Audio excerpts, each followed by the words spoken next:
Hello everyone and welcome back to the new session of the engineering materials जिसका course code है ME 203। आज हम उसमें materials को स्टडी करेंगे कि मटेरियल्स होते क्या हैं और उनको कैसे क्लासिफाई किया गया है। तो आज का सेशन स्टार्ट करते हैं। मटेरियल्स क्या होते हैं? मटेरियल्स हमारे आसपास चारों तरफ हमारी डे टू डे लाइफ में हम यूज़ करते हैं। मटेरियल्स कोई भी चीज़ जो मैन मेड है, जो हम इंसानों ने बनाई है, वो सारे किसी न किसी मटेरियल से बने हुए हैं। चाहे वो कॉपी हो, पेन हो, टेबल हो, चेयर हो, कंप्यूटर हो, टीवी हो, डोर हो, whatever the things are available, वो सारी चीज़ें हमारे किसी न किसी मटेरियल से हैं। तो वो सारी चीज़ें जो जिस चीज़ से वो बना है, रॉ मटेरियल्स, ठीक है, वो इंजीनियरिंग मटेरियल्स होता है। ठीक है, अब हमें उसकी क्वालिटी, उसका फंक्शन क्या होता है। जैसे कि अब हमारा पेन है, पेन बना हुआ है प्लास्टिक का, फॉर एग्जाम्पल। वैसे तो मेटल के भी होते हैं बट ठीक है, प्लास्टिक का हम कंसिडर करते हैं कि प्लास्टिक का पेन बना हुआ है। अब अगर हमने उस पेन को बहुत टाइटली पकड़ लिया तो वो टूट सकता है। बट अगर हम नॉर्मली अगर हम उसको लिखने के लिए यूज़ करते हैं, पर वो इतना ईजिली नहीं टूटता है। तो उसका प्राइमरी फंक्शन क्या हो गया कि अगर हम उसमें जितना हमें ज़रूरत है उसमें अगर उतना लोड अप्लाई करते हैं तो वो ब्रेक नहीं करता है। ठीक है, वो उसके लिए रजिस्ट करता है। ठीक है, तो ऐसे फंक्शंस जिस ये उसके बेसिक फंक्शन हो गए। तो ये सारी चीज़ें मिला करके उसमें क्या क्वालिटी होगी, क्या प्रॉपर्टीज़ हमें ज़रूरत है, ये सारी चीज़ें को लेकर के हम चूज़ करते हैं कि हमारा जो ऑब्जेक्ट है या जो मैन मेड स्ट्रक्चर है वो किस चीज़ से बनेगा। तो इंजीनियरिंग मटेरियल्स बेसिकली फिर क्या समझ में आया कि मटेरियल्स वो होते हैं, रॉ मटेरियल्स, जो हमें कंस्ट्रक्शन और मैन्युफैक्चरिंग को बनाने, जो हमें किसी भी स्ट्रक्चर और ऑब्जेक्ट्स को बनाने के लिए ज़रूरत होती है। ओके, उन्हें हम इंजीनियरिंग मटेरियल्स कहते हैं। अब इसके कुछ एप्लीकेशंस देखते हैं। मटेरियल्स भी देखो, स्टार्टिंग में अगर हमें देखा जाए तो हमारे जो पूर्वज होते थे वो स्टोन के टूल्स यूज करते थे। इसका एक एग्जांपल यहाँ पे लिखा भी है, ये दिखाया गया है। वो स्टोन एज होती थी। उसके बाद फिर मटेरियल्स के एडवांसमेंट हुए, उसमें लोगों ने खोज करी, तो उसमें बाद कॉपर एज आया। फिर उसके बाद आया ब्रॉन्ज एज, फिर आया आयरन एज। ठीक है, तो टाइम टाइम के साथ साथ इसमें भी एडवांसमेंट होता जाता है। जैसे कि यहाँ पे कुछ इसके एप्लीकेशंस दिए गए हैं कि ये कुर्सी है वो लकड़ी की यहाँ पे बनी हुई है, कपड़े फैब्रिक के बने हुए हैं, ये प्लास्टिक की बोतल है, पेपर सैरामिक का बना हुआ है, मटेरियल्स क्या है, लेदर का ये बेल्ट बना हुआ है, ये एक स्पून चम्मच रखा हुआ है वो मेटेलिक है। ठीक है, तो ऐसे बहुत सारे मटेरियल्स हमारे आसपास अवेलेबल है, हम उसका जिसका हम डेली लाइफ में यूज करते हैं। तो मटेरियल्स की बहुत ज़्यादा इंपॉर्टेंस है लाइफ में। अगर मटेरियल से नहीं होंगे तो ये सारे ऑब्जेक्ट्स हम कैसे बना पाएंगे, राइट? तो अब हम इसका क्लासिफिकेशन देखते हैं कि इसको कैसे क्लासीफाई किया गया, मतलब कैसे उसको डिवाइड किया गया है स्टडी करने के लिए। ओके, तो क्लासिफिकेशन ऑफ इंजीनियरिंग मटेरियल्स, तो इसको हम ब्रॉडली दो पार्ट्स में डिवाइड करते हैं। पहला है मेटेलिक, दूसरा है नॉन मेटेलिक। मेटेलिक, दूसरा है नॉन मेटेलिक। अब मेटेलिक को भी हम दो पार्ट्स में डिवाइड करते हैं, ferrous metal, non ferrous metal.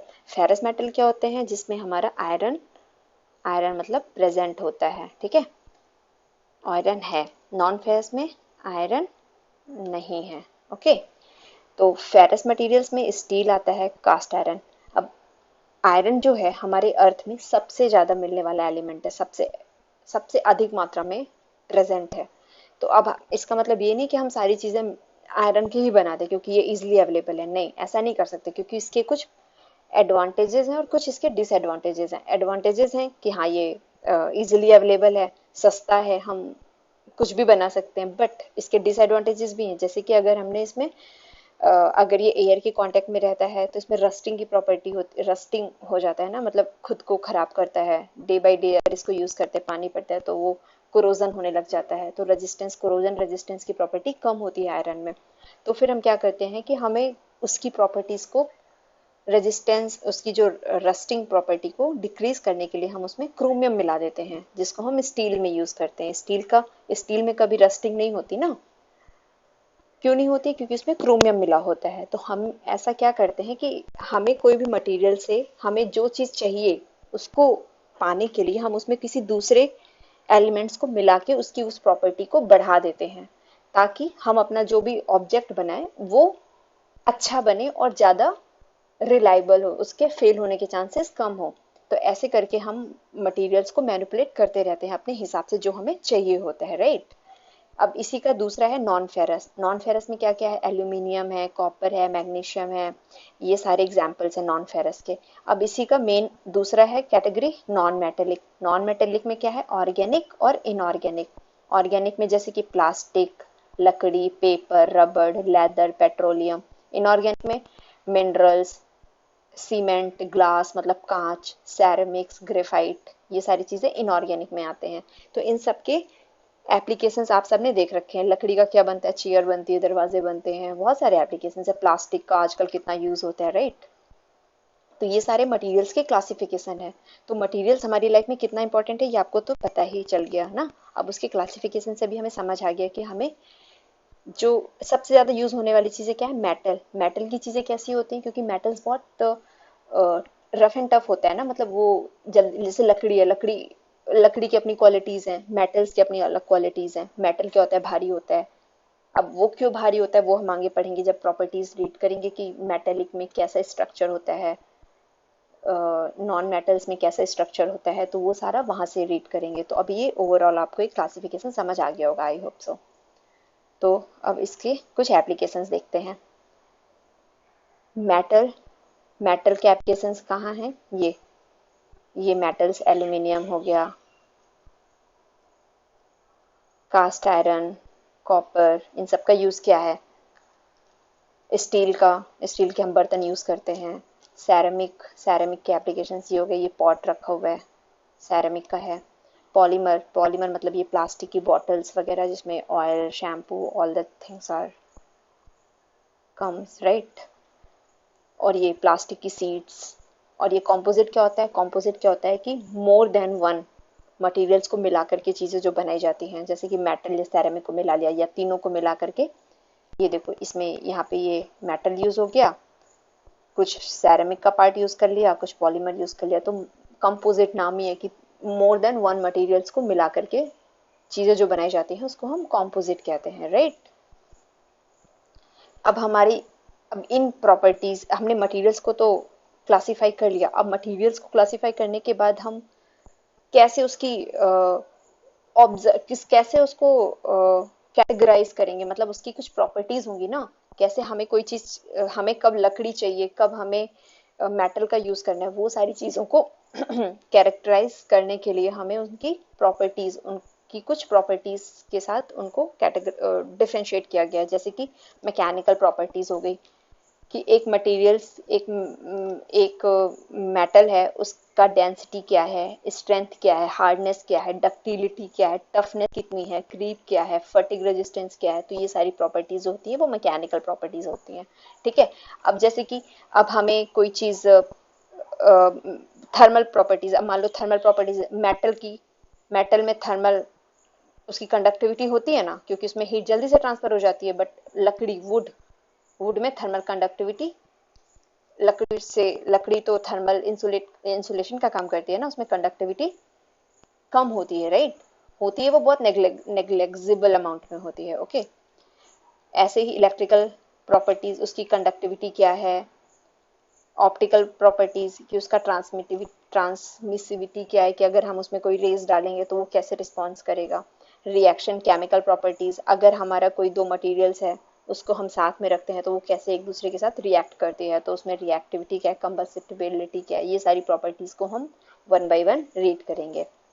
तो ये सारी, आई होप कि ये सारी प्रॉपर्टीज किसी भी मटेरियल्स को, मान लो यहाँ पे हमारे पास आयरन है और एक एल्यूमिनियम है।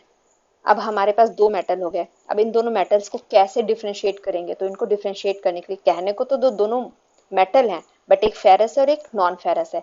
अब फेरस और नॉन फेरस को, दोनों तो मेटल में आते हैं, ठीक है। अब इसको डिफरेंशिएट करने के लिए इसकी डेंसिटी अलग होगी, इसकी डेंसिटी अलग होगी, ठीक है। तो दो मटेरियल्स को अलग अलग डिफरेंशिएट करने के लिए हमें इन सारी प्रॉपर्टीज की जरूरत होती है, ठीक है। अब हमें मटेरियल्स का सेलेक्ट कैसे करते हैं कि हमें कौन सा मटेरियल्स की को यूज़ करने के लिए, हमें कोई ऑब्जेक्ट बनाने के लिए किस मटेरियल की ज़रूरत होगी। तो उसके लिए हम क्या करते हैं कि हमें मान लो दरवाजा बनाना है, दरवाजा, ठीक है। अब हम उसमें देखेंगे एक डोर बनाने के लिए, एक डोर बनाना है तो डोर या तो मेटल का भी बन सकता है, आयरन के भी, आपने लोहे के भी बने हुए दरवाजे देखे हैं, ठीक है। या तो फिर लकड़ी का भी बन सकता है, वुड का भी।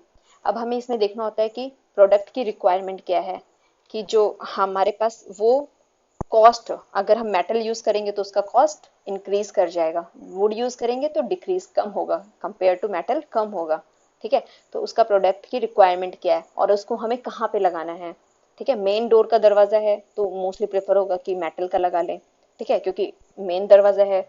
और अंदर के दरवाजों को हम लकड़ी का भी लगा सकते हैं, एक्चुअली वो डिपेंड करता है कि आपकी रिक्वायरमेंट क्या है, उसके बेसिस पे हमारा क्या स्पेसिफिकेशन है, उस वहाँ पे वो जो उसका एप्लीकेशन है वो उसकी कंडीशंस क्या है उसमें। अगर हम मेटल का लगाएंगे तो मेटल भारी भी होता है, कॉस्टली भी है और हैवी भी है, और वुड क्या है वो लाइट वेट होता है और सस्ता भी है, अगर इकोनॉमी देख पैसे वाइज देखा जाए उसको, ठीक है। तो ये सारे रिक्वायरमेंट्स के हिसाब से हम सेलेक्ट करते हैं, और फिर उसको बनाने के लिए हमें कौन सा प्रोसेस यूज करना है। वो प्रोसेस यूज करने में अब मान लो बहुत सारे मटेरियल प्रोसेसेस होते हैं, मैन्युफैक्चरिंग प्रोसेसेस होते हैं, ठीक है, कि हमें उसमें कौन सा, जो भी प्रोसेस यूज करके हमें उसमें वेल्डिंग करनी है या फिर जिस तरीके से भी हमें यूज करके उस प्रोडक्ट को बनाना है, तो क्या वो जो मटेरियल है वो उस प्रोसेस को बियर कर पाएगा। तो ये सारे प्रॉपर्टीज, ये सारे फैक्टर्स काउंट करके हम मटेरियल्स को सिलेक्ट करते हैं। तो ओवरऑल आज की क्लास में हमने क्या सीखा, कि मटेरियल्स होते क्या हैं, मटेरियल्स को कैसे क्लासिफाई किया गया है, और मटेरियल्स को हम कैसे सेलेक्ट करते हैं। तो ये आज की क्लास बहुत ही बेसिक्स थी, आज हमने बेसिक्स कवर किया। नेक्स्ट नेक्स्ट क्लास में हम आगे इससे इसके आगे स्टडी करेंगे। आई होप आज की क्लास आपको समझ आई होगी। Thank you.